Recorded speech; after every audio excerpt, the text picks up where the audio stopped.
Olá, em mais um vídeo Educar Sem Traumas, eu vim aqui trazer para vocês algumas dicas super importantes para a educação dos filhos de vocês. Esse vídeo é uma sequência de vídeos que os primeiros eu falei mais sobre a gente fazer uma autorreflexão sobre as coisas que a gente vivenciou no nosso passado e que acaba tendo uma interferência agora no adulto que somos e também na educação que a gente estabelece com nossos filhos. E também uma reflexão sobre situações de traumas que vivenciamos e que acaba nos impedindo e nos transformando em quem somos hoje. E algumas coisas a gente precisa pensar para que a gente não possa reproduzir esses comportamentos, né? Então, nesse de hoje vai ser uma dica que quando a gente fala de educação dos filhos, não existe uma receita pronta, né? Porque a gente precisa levar em consideração a dinâmica que aquela família tem. A gente precisa levar em consideração os valores que que sustentam aquela educação que aquela família quer dar para aquela criança. Então, são diversos fatores que a gente precisa olhar para só assim poder estruturar, né, uma educação das crianças. Então, tudo isso leva em consideração a forma como aquele pai foi criado, a forma como a personalidade daquele pai, daquela criança. Tudo isso vai ter uma interferência nessa educação, né? Então, aqui eu estou mais para dar algumas dicas importantes que qualquer pessoa pode incluir no seu dia a dia. Então, o primeiro passo, inicialmente, é interessante que os pais sentem, vejam quais são os horários de cada coisa que essa criança precisa ser executada durante o dia. E que a criança ela também tem acesso a essas informações, né? Então, essas informações, criar essa rotina diária é super importante para a criança ter um norte do qual é os deveres e os afazeres dela no dia a dia, né? Então, nessa construção dessa rotina, é importante que não deixe a execução de tarefas escolares para o final do dia. Por quê? Porque no final do dia a criança já vai ter gastado muitas energias, então vai fazer com que ela se sinta desestimulada a realizar aquela atividade. Então, dê preferência a colocá-las no início do dia ou no início da tarde, para que ela não fique tão cansada para executá-la, certo? Segundo passo, é necessário também fazer uma reflexão sobre as necessidades e desejos da criança, né? Quando a gente fala em necessidade é tudo aquilo que é obrigação dos pais fazer com as crianças para que contribua no seu desenvolvimento saudável, né? Então, necessidade é o quê? Se alimentar nos horários corretos, fazer as limpezas, né, tomar banho, escovar o dente para que não possa haver nenhuma doença, dormir nos horários adequados, com a quantidade de horas adequadas. Isso são necessidades básicas do indivíduo, fisiológicas também, né? Então, isso são necessidades do indivíduo.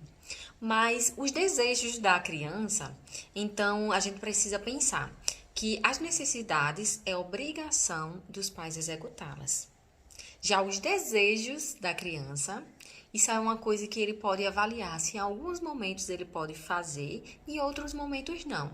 Como, por exemplo, uma criança está no horário do almoço e a criança ela não quer almoçar. Ela quer comer somente chocolate. Então, esse querer comer somente chocolate na hora do almoço é um desejo.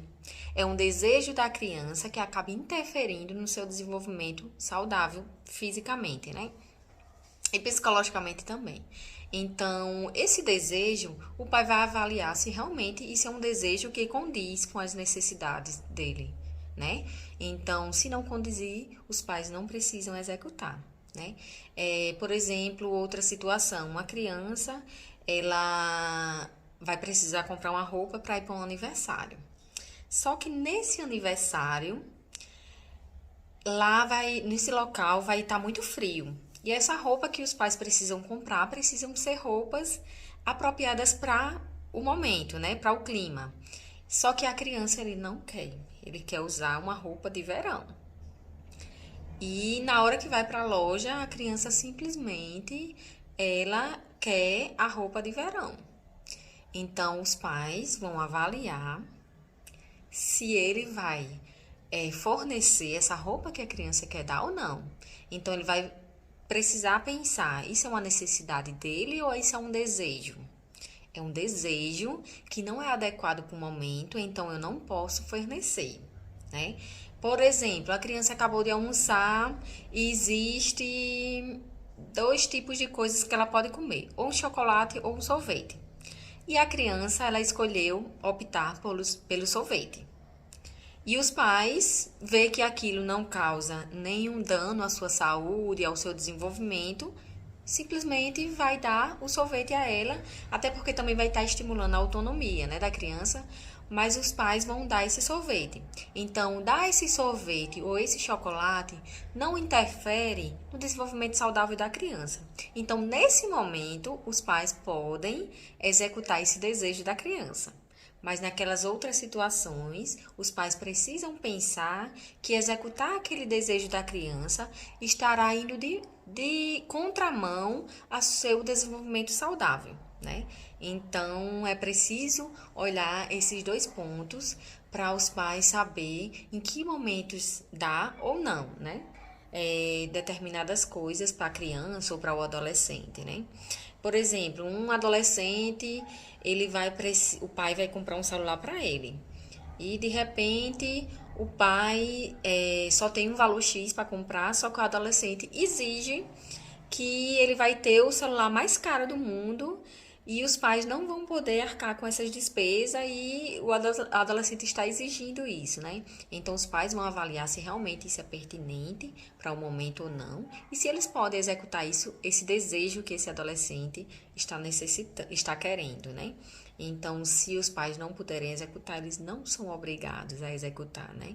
Então, eles vão precisar também avaliar suas possibilidades também, né? Terceiro passo. É importante os pais pensar também na questão da autonomia da criança, né? A autonomia é algo super importante. À medida que a criança vai crescendo, ela vai alcançando um passo dessa autonomia para ajudar no seu crescimento, no seu amadurecimento. Então, em algumas situações, é importante os pais estar estimulando esse poder de decisão das crianças, quando não haver divergência, né, com os seus valores, com as suas regras, com a saúde da criança, né, com o seu bem-estar.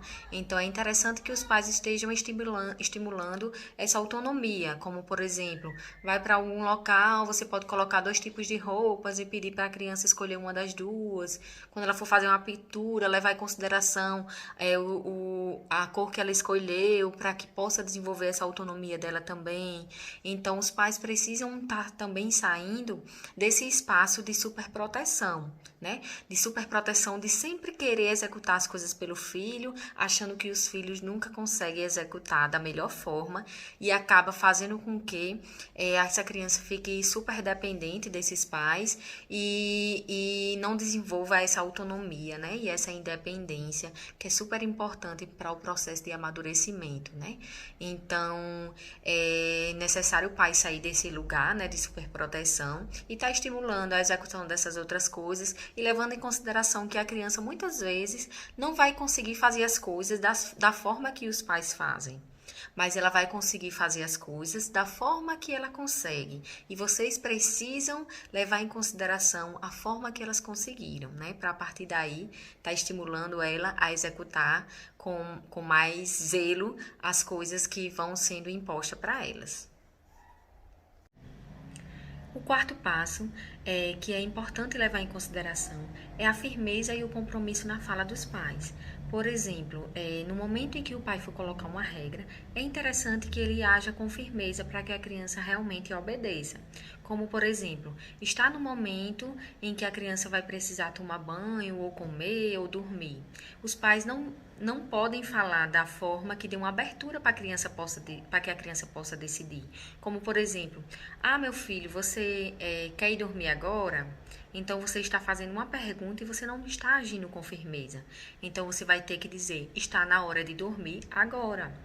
Está na hora de tomar banho agora. Está na hora de comer agora. Então, a forma como você fala acaba fazendo com que dê a possibilidade para essa criança executar ou não aquela atividade, né? E a questão do compromisso é se você prometeu algo, você cumpre. Se você disse para ele que se ele fez tal coisa errada, você iria tirar o celular, e você não tirou, você vai informar para o seu filho que você não tem compromisso no que você fala, que você apenas está falando mais uma vez e não vai cumprir. Então, ele vai entender que ele sempre precisa desobedecer, que as coisas não vão ser cumpridas, né? Então, você tenha sempre compromisso. Se você prometeu, você cumpra, independente do que seja. E se você não vai cumprir, não prometa.